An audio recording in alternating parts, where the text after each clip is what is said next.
Have you ever woken up from a dream that felt more real than reality itself? Have you dreamed of temples, sacred beings, or strange lights, and wondered if they meant something more?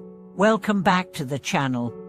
In today's journey, we are diving into one of the most mysterious and misunderstood aspects of spiritual practice, the truth behind dreams that seem to carry a message, a warning, or even a blessing. Could your dream be more than random thoughts? Could it be the voice of your own soul?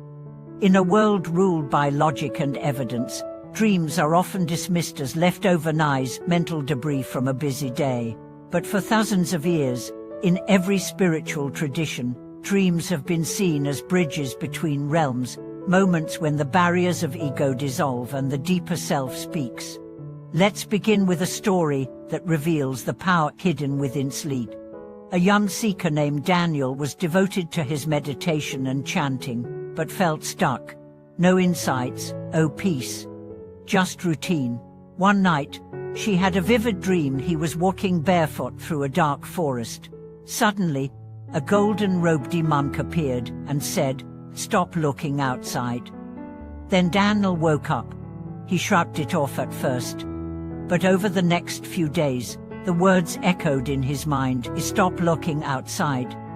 Finally, he sat in silence, not chasing visions, not reciting mantras, just listening. And slowly, something shifted. Not in the sky and not in the world, but in him.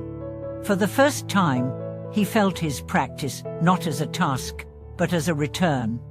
That dream became the turning point of his inner life. And this is what spiritual masters have long taught: not all dreams are equal. Some dreams are simply the brain's way of digesting emotion. Others are echoes of daily life. But then there are dreams born of clarity. When your mind is still. When your heart is open. When your practice deepens. These dreams come from a different source.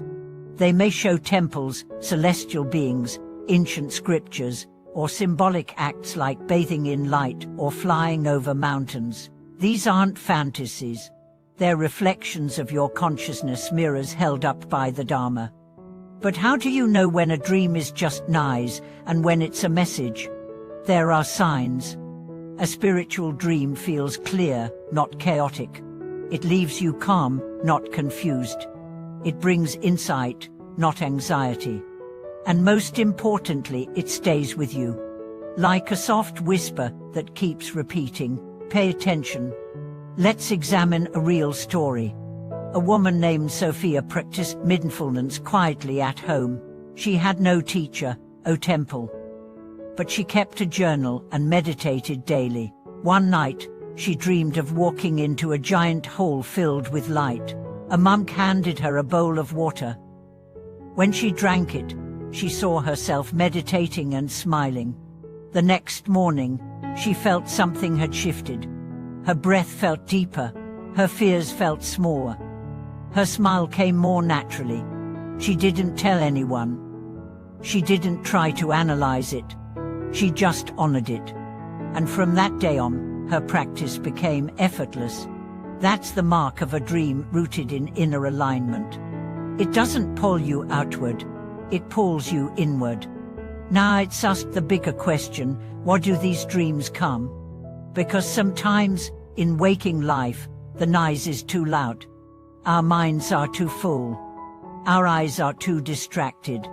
But in sleep, when the ego rests, the deeper currents rise. The Dharma doesn't only speak through books or teachers. It speaks through silence. It speaks through symbols. It speaks through the timeless language of dreams. And if you listen, it will guide you. But beware. Not every dream that feels spiritual is a message. Some dreams are karmic residue imprints from past habits. You might dream of chanting but feel fear. Or dream of temples but feel lost. These are signs not of progress but of unfinished business. They show you where healing is needed. They're not punishments. They're pointers. Just like a storm reveals a leak in the roof, these dreams reveal the places where your spiritual structure needs repair. Approach them with curiosity, not judgment. And now we come to the most powerful type of dream, the mirror dream. This is when your higher self shows you a truth you're avoiding.